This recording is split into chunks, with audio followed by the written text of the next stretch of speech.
What's up, drummers? Derrick here. I'm going to be talking a little bit about double stroke roll technique. Been getting a lot of responses and emails about this one, so I thought I'd do a video.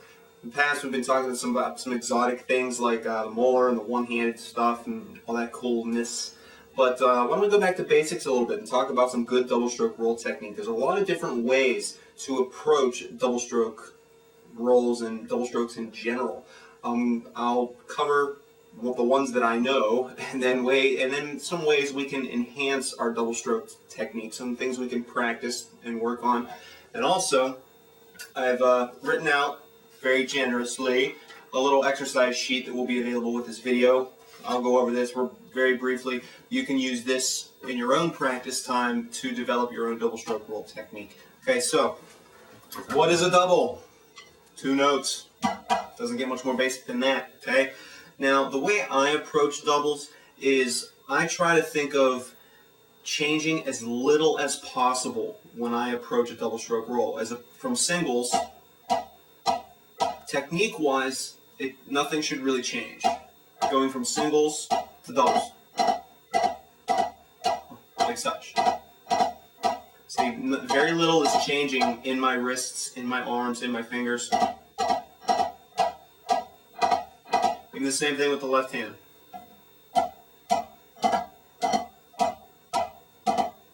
Okay, I do use rebound. I don't clench up and actually force out both notes like a lot of the drum corps do.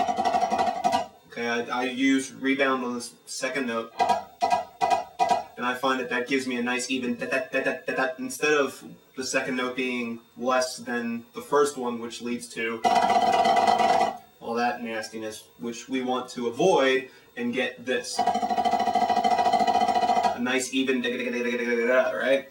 So there's a lot of different ways that people do this, okay? That's the way I do it. I simply look at it as, instead of playing one note, we play 2. And that's about it. Let it rebound once, you know, and try to make sure that that second note is equal in dynamic level to the first note. And a good way to get there is to actually accent the second note. A lot of people will give you this advice, especially on the forums and all that. They will say, spend some time doing some 16th note or 8th note double strokes, like that. Accent the second note of the double, like that. And what this will do is force you to really concentrate on the dynamic level of that second note, so that when you get into faster speeds, it turns very nicely into a very clean double stroke roll.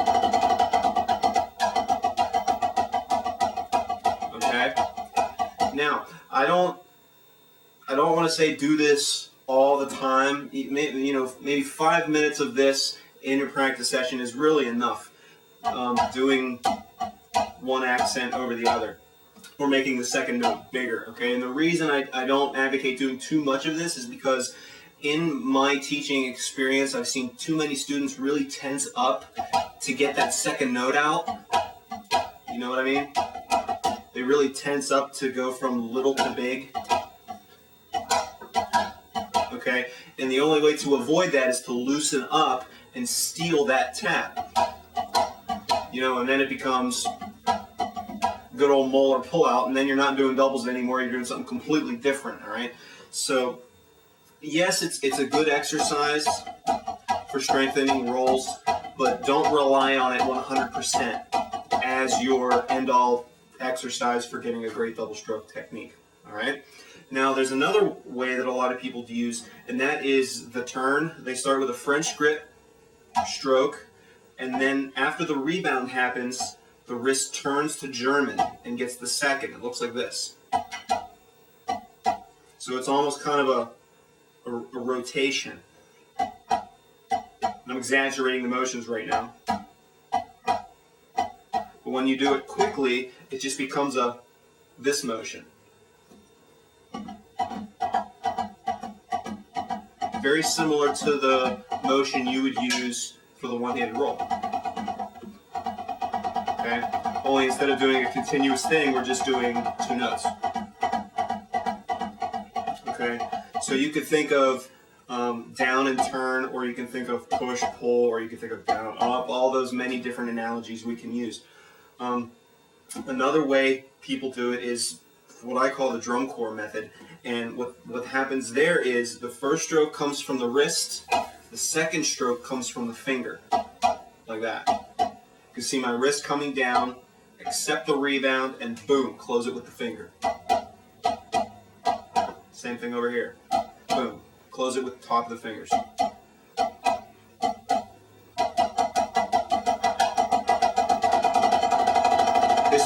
This is a great way to get a nice sounding double stroke roll.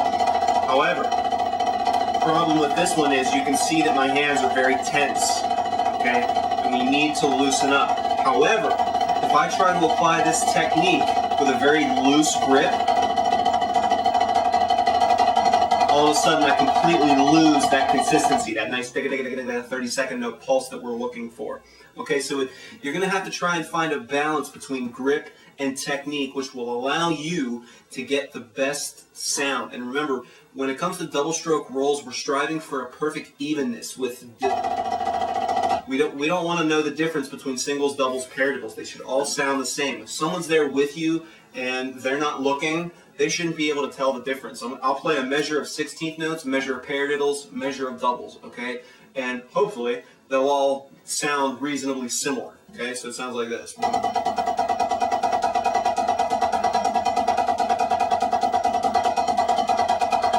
Okay, that wasn't perfect, but you get the idea on how all of those things remain constant, okay? You don't want to, when you're playing this particular exercise, you don't want to do this.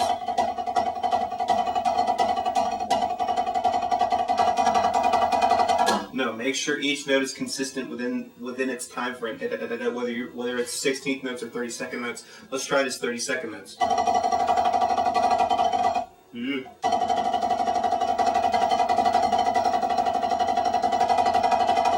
Gotta work on my paradiddles today, but you get the idea. Again, striving for consistency, whatever it is. Now, again, there's many different ways to do it. It's up to you to figure out which one you want to use. With the left hand, there's some different ones. You can use that molar turn like that, or you can just do what I do and play 2 notes instead of 1. Use a little bit of rebound and push down to get that second note equal to the first one. Yeah.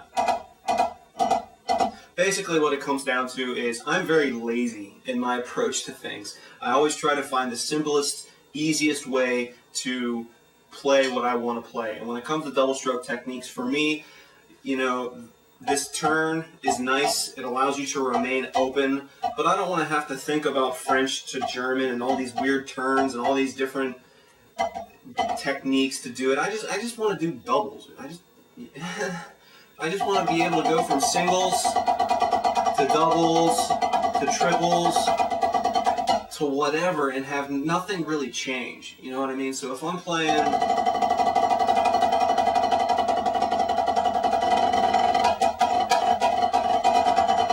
okay, no matter what's happening there, even in the double stroke rolls, everything is consistent and the technique remains the same. That's how I do it. That's how I would recommend doing it if you're lazy like me.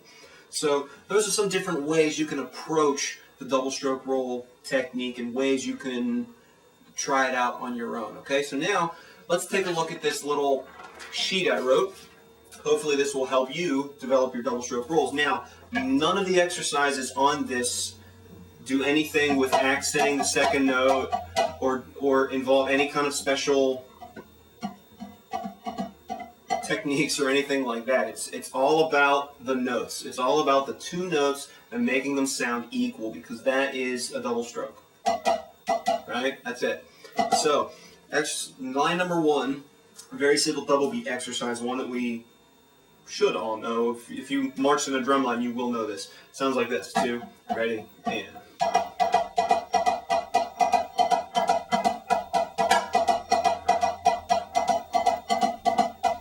Okay, and now we're striving for consistency. We don't want to go.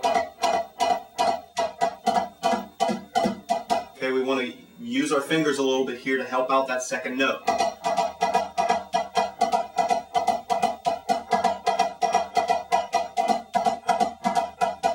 Okay, Now, second line is similar idea, but now we're using 3-note groupings. So it looks like this: 2, ready, and 1 and 2 and 3 and 4 and 1 and 2 and 3 and 4 and. Same idea as the first line. We're striving for consistency. We're using a little bit of finger technique to help out those other notes. All 3 should sound even. Da, da, da, da, da, da. We don't want. We're not going for a molar sound here. We want evenness. Both hands, okay? Now, third line, swish triplets. Why the heck are swish triplets involved in a double beat exercise? Well, if I take swish triplets, okay, you can see where I'm going with this. And I take out my right hand, doubles. Take out my left hand. Ain't that cool? So basically what we're doing is we're doing double strokes on each hand together, okay? Now with this exercise, what you want to do is, with the grace notes, raise them up so that they're equal with the regular note. That way you don't get into that, and everything is the same regarding the doubles, okay? If you do this, you're kind of defeating the purpose of making everything nice and even. So make sure everything's nice and even here with the stickiness. Take a look at your stick heights here. Nice and evenness. So line number 3 sounds like this: 2, ready, and repeat as necessary. Cool. Line number 4, we have a bar of singles, bar of paradiddles, another bar of singles, and a bar of double strokes. This is where we're going to start looking for straight consistency all across the line. Remember I said before, if someone's standing there and they're not watching, they should not be able to tell what sticking you're using. All right, so line number 4 looks like this: 2, ready, and 1, 2, 3, 4, paradiddle, paradiddle, paradiddle, paradiddle. Well, my paradiddles suck today. 2, ready, and 1, 2, 3, 4, paradiddle, paradiddle.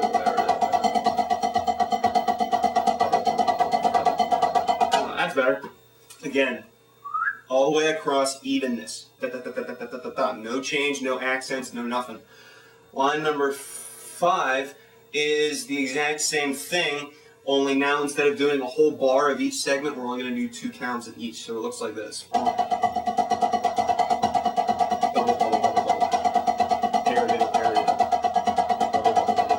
Okay, again, if someone's not looking, they shouldn't be able to know what the sticking is.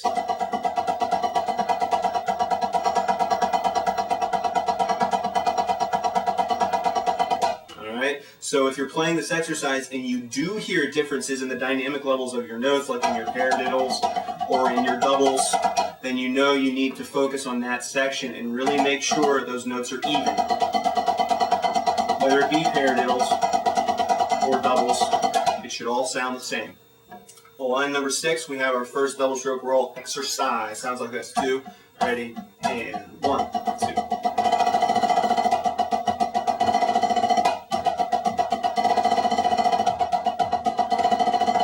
Okay, now be careful on those 8th notes at the end of 2 and 4. That's where the sticking changes, so that you can start both with right and left hand.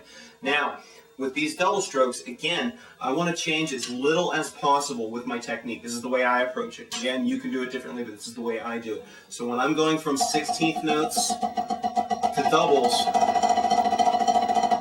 I want to change as little as possible. So take a look at my hand. Take a look at my right hand here.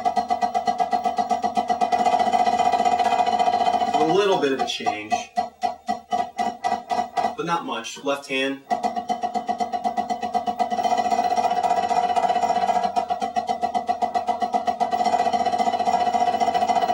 Okay, that's just the way I look at it. I try to keep everything as similar as possible. So line number 7, now we're getting into 30-second notes, taking speed up a notch. But if you look at number 7, it's the exact same thing as number 4. It's just done in 30-second notes. So let's give that one a try. 2, ready, and.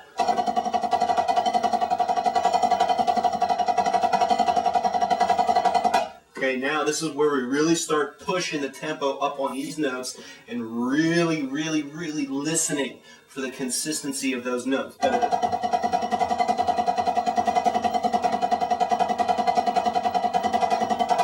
Evenness, all the way across. Okay, you're gonna get sick of hearing me saying that. I don't care.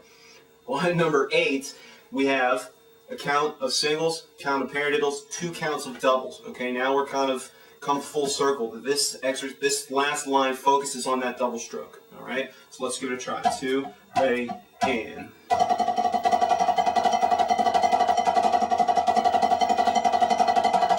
All right, I like that one. Let's do it again.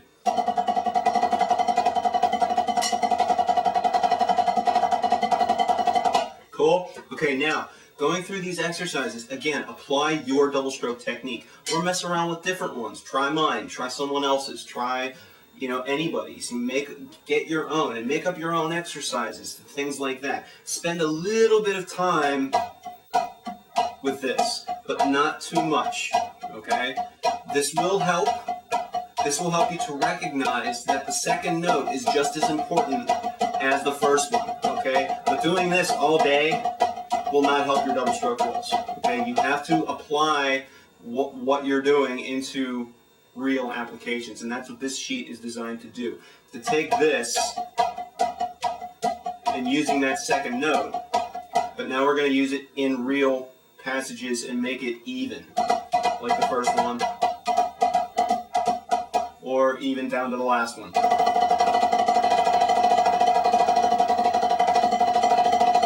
Okay, so again, in closing, that's the way I approach double stroke technique. Everybody does it differently. If you watch DVDs from different guys, they pretty much all have different double stroke technique. Dave Weckl uses this one.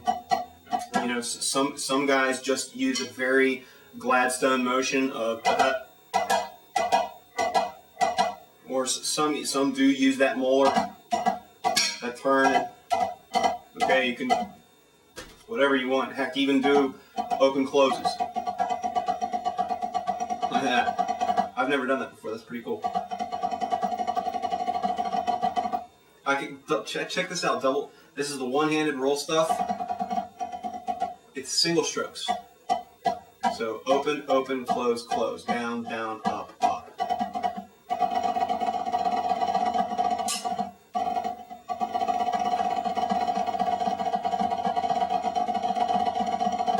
You get the idea. Okay, so double strokes are cool. Double strokes are fun. There are 3 rudiments. Okay, yes, we know there's 26, there's 40 PAS, whatever. There are 3. Tap, diddle, flam. Okay, so practicing your double stroke roll makes up 1/3 of everything you play. That is big. So spend some time with your double strokes. Make them sound nice and even. And we'll see you next time.